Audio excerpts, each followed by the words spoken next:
Ladies and gentlemen, it is with great honor that we present to you Les Brown.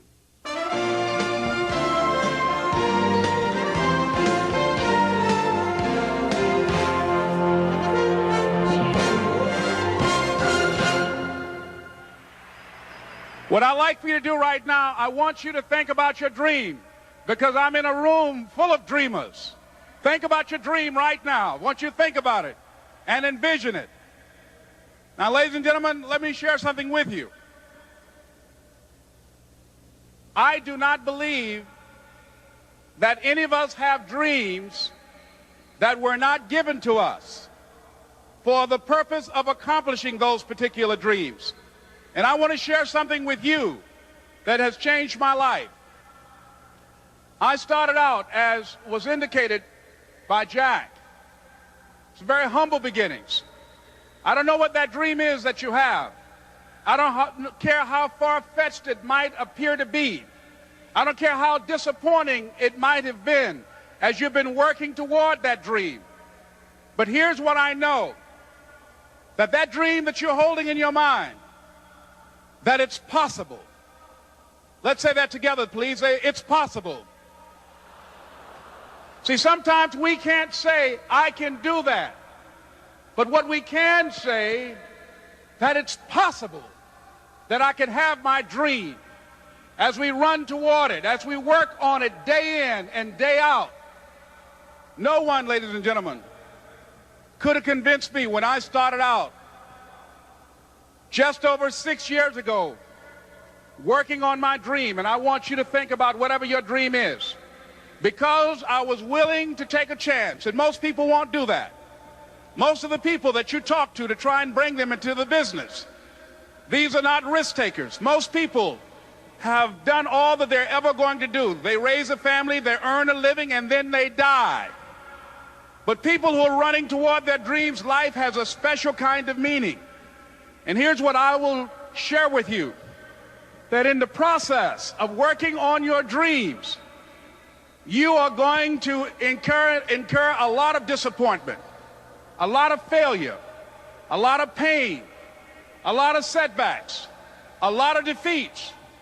But in the process of doing that, you will discover some things about yourself that you don't know right now. What you will realize is that you have greatness within you. What you'll realize is that you're more powerful than you can ever begin to imagine. What you will realize is that you are greater than your circumstances, that you don't have to go through life being a victim. As Jack indicated, I was born in Miami, Florida, in an area called Liberty City, in an abandoned building on a hard linoleum floor with my twin brother. We were 6 weeks of age. We were adopted. When I was in 5th grade, I was identified as EMR, labeled educable, mentally retarded, put back from the 5th grade into the 4th grade, and stayed in that category until I got out of high school. I don't have any college training, but I met a high school teacher who one day changed my life. I was waiting on another student, and when he came in, he said to me, young man, go to the board and write what I'm about to tell you. And I said, I can't do that, sir. He said, why not? I said, I'm not one of your students. He said, it doesn't matter, follow my directions now. I said, I can't do that, sir. He said, why not? I said, because I'm educable, mentally retarded. And he came from behind his desk and he looked at me. He said, don't ever say that again. Someone's opinion of you does not have to become your reality.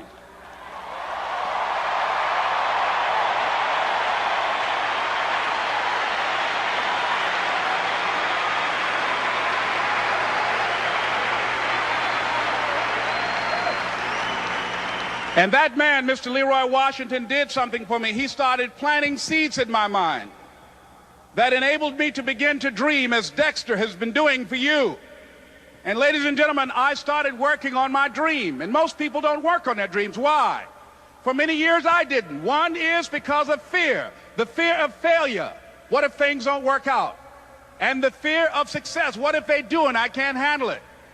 The other thing is that most people, ladies and gentlemen, they get comfortable. They stop growing, they stop working on themselves, they stop stretching, they stop pushing themselves, And they end up becoming very cynical about life, and they throw in the towel on themselves, and on their families, and on their dreams. And the other thing is that most people don't feel worthy. What I'm doing now, I could have been doing years ago. But because I did not have a college education, because I didn't believe in myself, because I allowed other people's opinion of me to control my destiny, I didn't act on my ideas.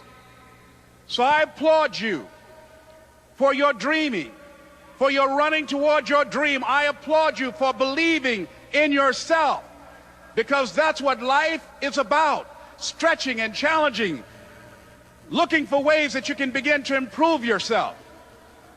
And ladies and gentlemen, as a result of stretching out, of acting on my dream, and I don't know what that dream is for you, I can tell you that it's possible. No one could have convinced me that after just over 6 years, I will have my own book entitled Live Your Dreams. Just over 6 years, I will have 5 specials on public television. Just over 6 years, I've done motivational speaking for AT&T, Procter & Gamble, McDonald's Corporation, Xerox, IBM. Just over 6 years. I will now have my own talk show that will premiere on Monday, Labor Day. I'm saying to you, your dream is possible. Your dream is possible.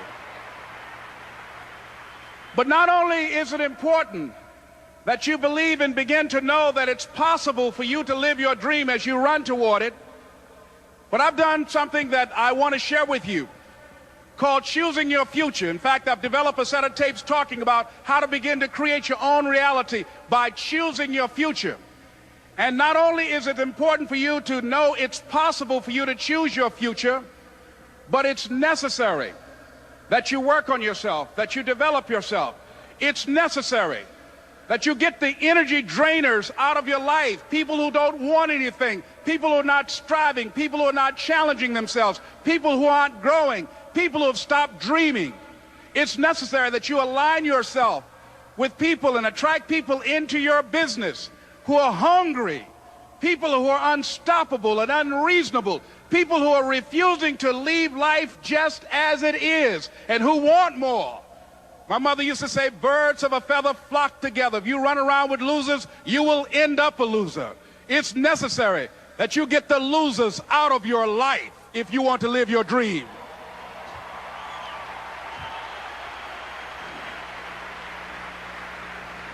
It's necessary to know that everybody won't see it, that everybody won't join you, that everybody won't have the vision. It's necessary to know that a lot of people like to complain, but they don't want to do anything about their situation, that you are an uncommon breed. You know, you have to know within yourself that I can do this. Even if no one else sees it for me, I must see it for myself. That's necessary. It's also, ladies and gentlemen, necessary that you be creative when you're working on your ideas, that you understand the importance of changing up, of readjusting your strategies. Many times we can have a great idea, but if you're not advancing it in the right way and things don't happen, you become discouraged and think the idea doesn't work. No, that's not true. It's necessary that we become creative. I remember when I was in New York walking down the street, and a guy approached me and said, "Hey, mister, can I shine your shoes?" And I said, "No, I'm in a hurry. I don't have time." I kept walking. Someone else said, "Hey, man, your shoes look clutty. May I shine your shoes?" I said, "No, I don't have time. I'm sorry, I'm busy." And I was walking fast, and many people solicited me for my business. And then finally, a young man stepped in front of me, and he said, "Excuse me." And he started counting, 97, 98, 99, 100. He said, "Sir?" I said, "Yes." He said, "Come here, please." I said, "What is it?" He said, "Today is my birthday. And every year, just to thank God for another year of life, the 100th person who passes my shoe shine stand, I offer them a free shoe shine. Would you give me the honors?" I said, "Why, sure." I got up on the shoe shine stand, George, and I sat there, and he shined my shoes diligently. And when I got down, I looked at them, they were sparkling. And I was walking away, and I said, "Thank you." And I stopped. I said, "Excuse me, but how much do you usually charge?" He said, "Only $2. I said, "I tell you what, today's your birthday. Here's $5. Keep the change." He said, "Thank you." As I was walking away, looking in the opposite direction at other people coming, he started counting again. 97, 98, 99, 100.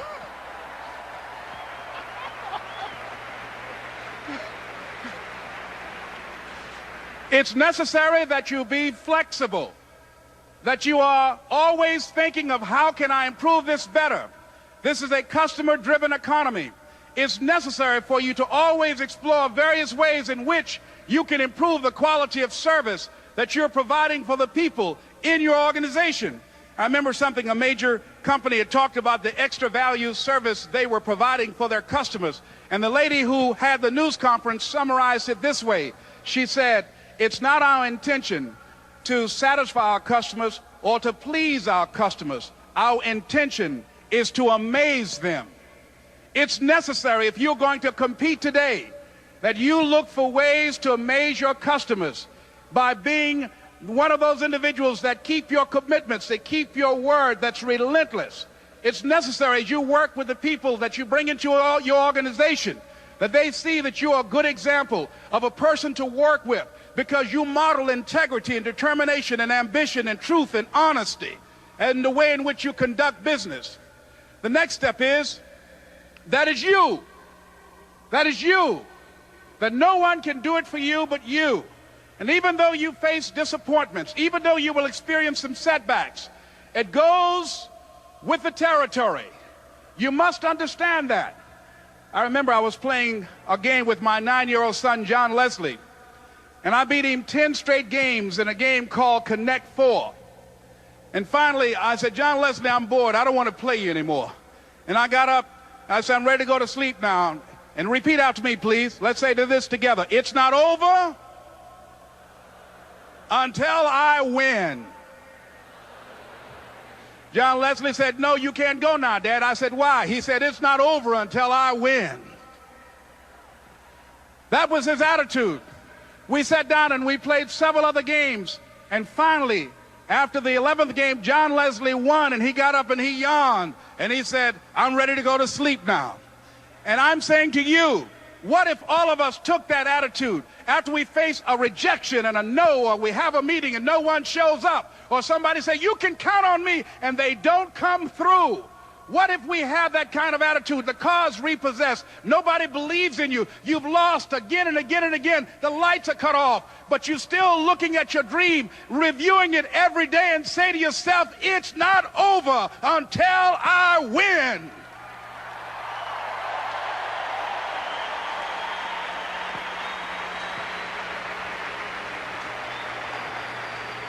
Life will yield to you. Now here's the next step. Repeat after me, please. It's possible. I can live my dream. It's necessary. I work on myself. Surround myself with winners. Become creative. It's me. I've got to make it happen. It's not over until I win.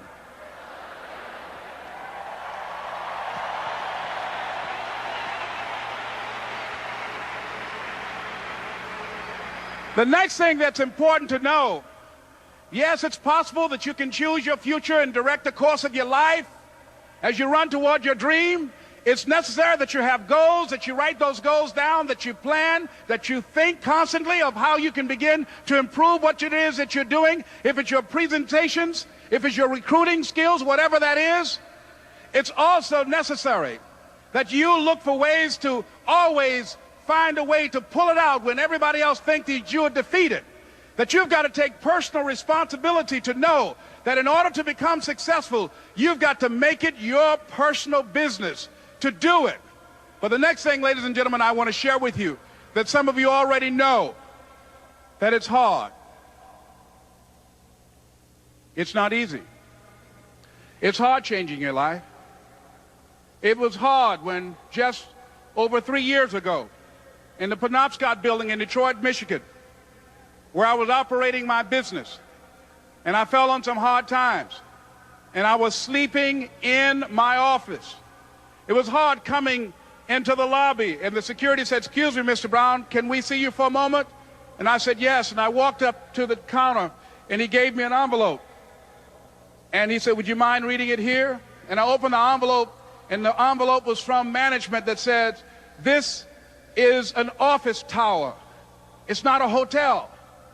please do not sleep in your office.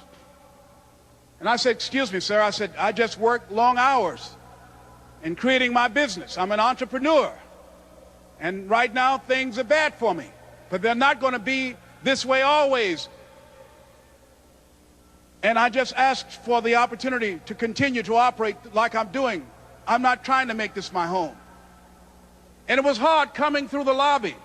And sometimes they would laugh. There's a guy talking about becoming successful. And look at him.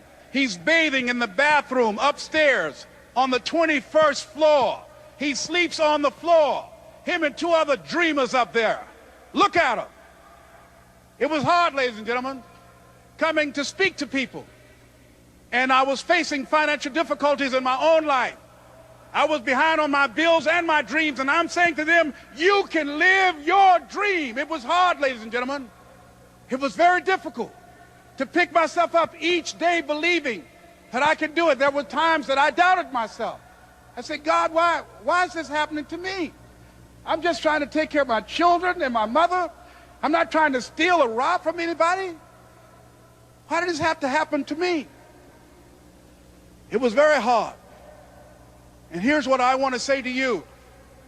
For those of you that have experienced some hardships, don't give up on your dream.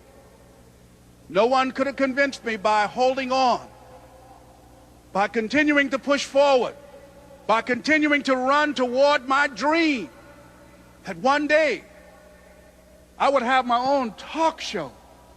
It's a long shot, ladies and gentlemen, from Liberty City, an abandoned building on a floor, never knowing my mother or father. It's a long shot. Being here with you today in this dome in Atlanta, it's a long shot. No college training, labeled educable, mentally retarded, but I kept running toward my dream.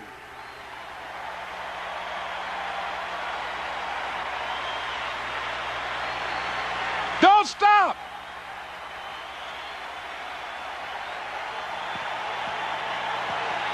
Don't stop.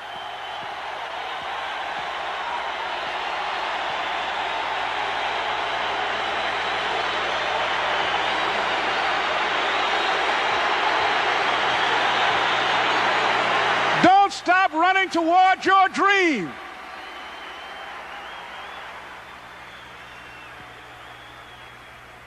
It's very important as you hold on to that dream. There are moments when you're going to doubt yourself. There are rough times are going to come, but they have not come to stay. They have come to pass. It's very important for you to know that. Don't say I'm having a bad day. Say I'm having a character building day.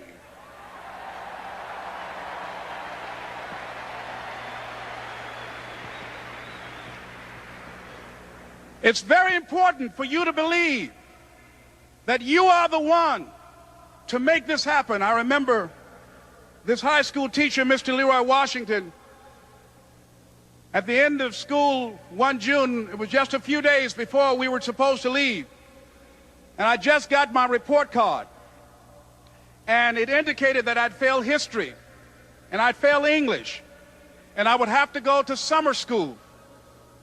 And I was feeling within myself that I was a failure, that I'm slower than most people in getting paperwork, and I was feeling down on myself and very negative. And Mr. Washington was giving a speech to the graduating seniors, and I was in 11th grade. And even though I wasn't supposed to be in there, I went in there because the speech he was giving, that speech was for me. And as he talked, my heart began to beat fast. Tears began to run down my eyes, and I was in the back just listening to him because he said, and he was a very dramatic man. I still talk to him to this day. He said, as graduating seniors of Booker T. Washington High School, I want you to know that you're blessed and highly favored, and that as you go toward the future, begin to know that you have greatness within you. And if just one of you here begin to envision yourselves as being blessed and highly favored to reach your goals, if just one of you capture the essence of what that means, that you have greatness within you and a responsibility to manifest that greatness, that you can make your parents proud, you can make your school proud, you can touch millions of people's lives, and the world will never be the same again because you came this way. And the students gave him a rousing standing ovation. And as he left the auditorium, I ran down the steps and I caught him in the parking lot. I said, "Mr. Washington?" He said, "Yes." I said, "Do you remember me, sir?" He said, "No." I said, "My name is Leslie Brown. My mother, she works in the cafeteria here. I'm one of the twins, Leslie and Wesley." I said, "Mr. Washington, but you know, I got these big dreams. I like talking to people. I love people." I said, I want to work with people, and I got this dream of buying my mama a home. Could I do that, Mr. Washington?" He said, "It's possible, Mr. Brown." And as he walked away, I called him again. I said, "Mr. Washington?" He said, "What do you want now?" I said, "I'm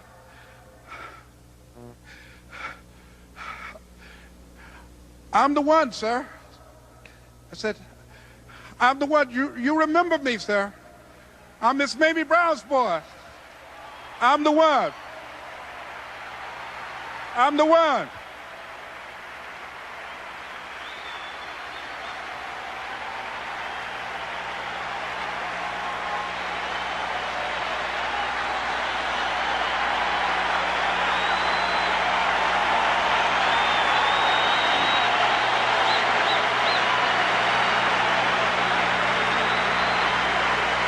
And you must feel that's why you're here, because you are the one. And I remember when PBS first played one of my specials called You Deserve, one Sunday afternoon in Miami, Florida. I had some friends call him to tell him to tune in. And he watched the program. He called me in Detroit, and I answered the phone. I said, "Hello." He said, "May I speak to Les Brown, please?" I said, "Who's calling?" He said, "You know who this is." I said, "Oh, Mr. Washington, it's you." He said, "You were the one, weren't you?" I said, "Yes, sir." He said, "And you were so crazy." I said, "I know, but I'm rich now."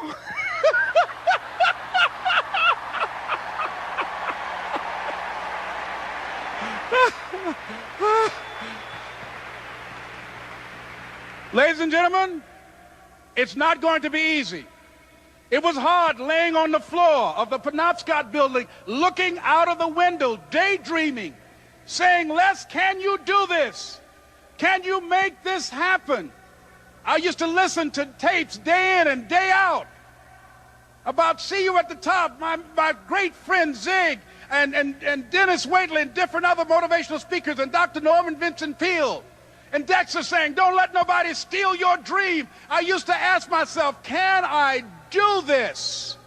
And something said within me, "You're the one. You're the one." And let me tell you something, ladies and gentlemen.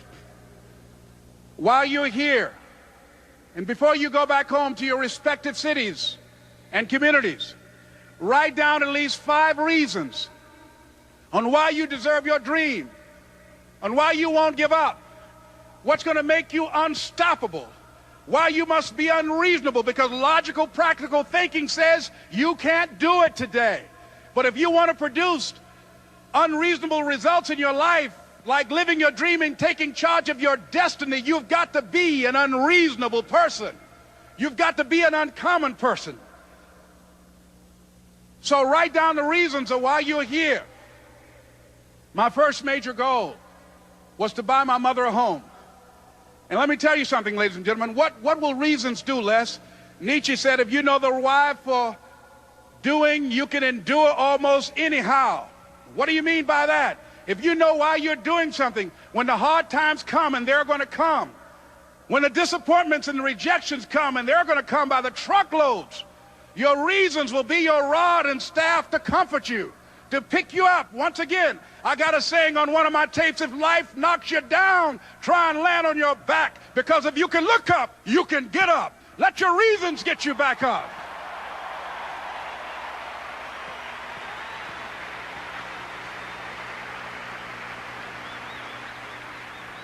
I remember when I bought the home for my mother, and she came out of the car. When I opened the door, I said, "Mom, I think I know these people in this house." That was my first major goal. And then I couldn't conceal it anymore. I said, Mom, I got this for you. And as she went from room to room, looking at the house and saying, thank you, Jesus. Thank you, Lord. No one ever could have convinced me that this could have happened to me. And she looked at me and she said, Leslie, and you caused me so much problems as a boy. You were always into stuff. She said, no one could have convinced me that day when I walked in that house and this lady was holding you and your brother. And she said, ma'am, I want you to promise me 2 things. And she said, what is it? She says, 1, promise me that you won't separate them. She said, I want them raised together. I want them to know each other. I got pregnant while my husband was away in the war, and I can't keep them. Promise me that you won't separate them. She said, I promise I won't. I've never had children. I promise I won't separate them. And she said, promise me that you'll never tell them about who I am, because if my husband ever found out, he would kill me. She said, I promise. And she said that she gave them to us, and she kind of cried, and she was walking out the door, and she looked at my adopted mother. She said, remember, don't you separate them. She said, I swear to God, I won't separate them. I'll keep them together. And she said, as I held y'all in my arms, I never had any children of my own. I didn't know how I was going to do it, but I knew with the help of God, I will do it. And ladies and gentlemen, my mother had a dream of having children and raising us. She didn't know how she was going to do it. You're going to be just like that. And some of you are already there. Well, you don't know how you're going to make this happen, but you just feel within yourself some way, somehow, with the help of God, I'm going to make it happen. Repeat after me, please. No matter how bad it is, or how bad it gets, I'm going to make it.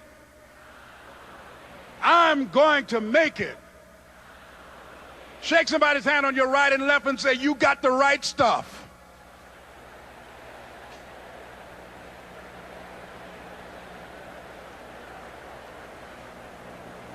So yes, it's possible for you to live your dream. It's necessary that you associate with winners, that you work your system, that you are relentless, that you never give up. It's you. You've got to take personal responsibility. You've got to make it your personal business to make it happen. And you've got to resolve within yourself that I can do this, that it's hard, but you've got to say, I'm the one. I'm the one to make this happen. I'm the one to become successful in this business. As you work to help other people to become successful, that feeds your success. But you know it's going to be hard, but find out what will make it worth it for you. I told Mr. Washington I wanted to become a disc jockey. Someone asked me to tell this story. And he said, Les Brown, he said, if you want to do anything worthwhile in life, you've got to be hungry. And so I started working to develop myself. He said, I want you to practice every day being a disc jockey. I said, but I don't have any job now. He said, it doesn't matter. He said that it's better to be prepared for an opportunity and not have one than to have an opportunity and not be prepared. So every day I was working to develop myself. And that's what you must do. And as I was working to develop myself, I applied for a job as a disc jockey, WMB, I'm on Miami Beach. I went to a guy named Milton Butterball. I said, how you doing, Mr. Butterball? I'd like to get a job as a disc jockey. He looked at me, he said, you have any broadcast background? I said, no, sir, I don't. You have any journalism background? I said, no, sir, I don't. He said, we don't have any jobs available. I said, yes, sir. I went back to Mr. Washington and I told him, he said, don't take it personally.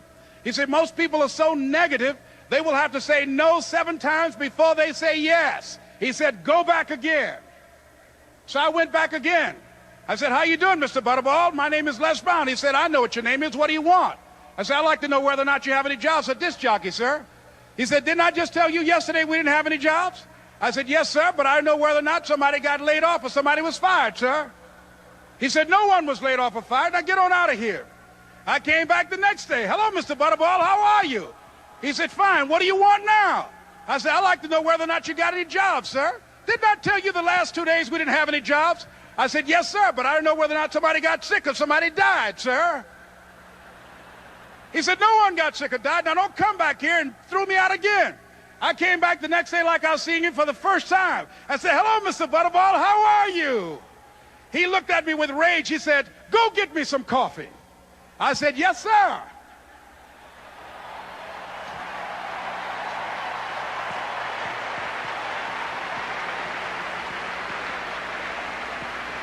And I went to get him some coffee.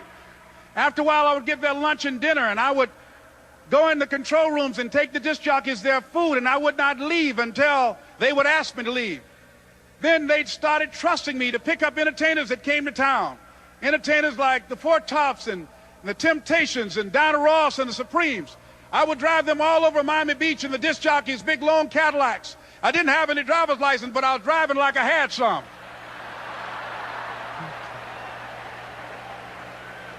And one day, one Saturday afternoon, while I was at the radio station, a guy named Rock was drinking while he was on the air. I was the only one there, looking at him through the control room windows, walking back and forth, young, ready, and hungry. I was saying, drink, Rock, drink. Drink, Rock. I'd have gone to get him some more if he'd asked me to. Pretty soon the phone rang, and it was the general manager. And I answered the phone. I said, hello? He said, Les, this is Mr. Klein. I said, I know. He said, Rock can't finish his program. I said, I know. He said, would you call one of the other DJs in? I said, yes, sir. I hung the phone up. I said, now he must think I'm crazy. I called my mom and my girlfriend, Cassandra. I said, y'all turn up the radio and come out on the front porch. I'm about to come on the air.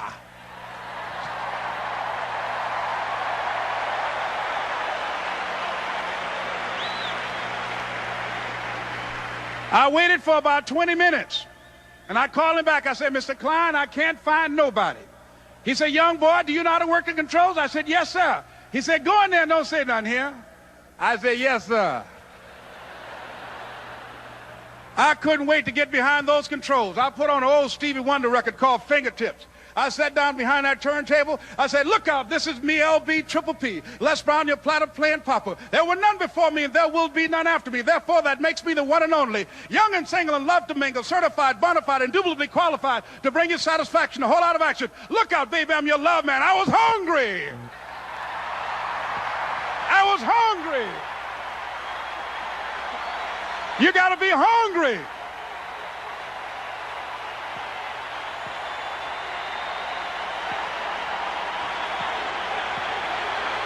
You got to be hungry.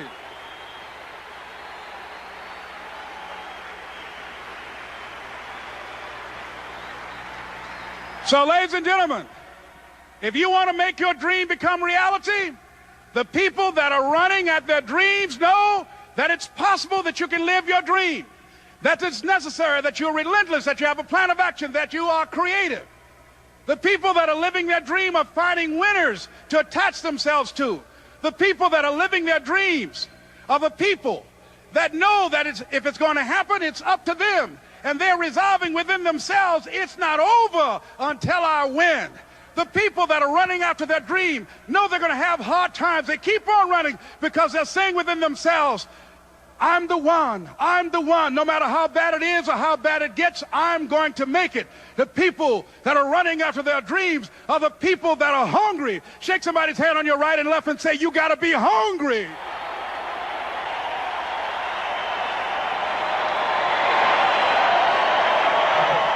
And as you run toward your dream, I want to dedicate this to you that I love very much. I want to thank Dexter and all of you. It's something that I'm known by.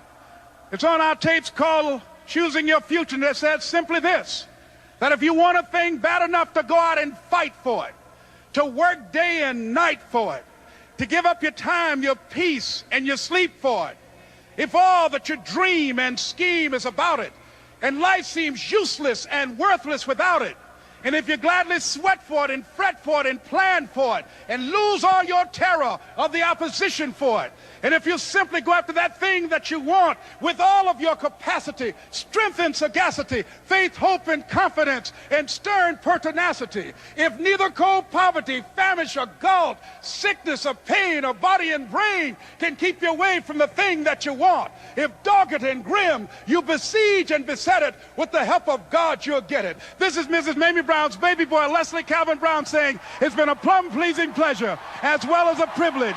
Thank you.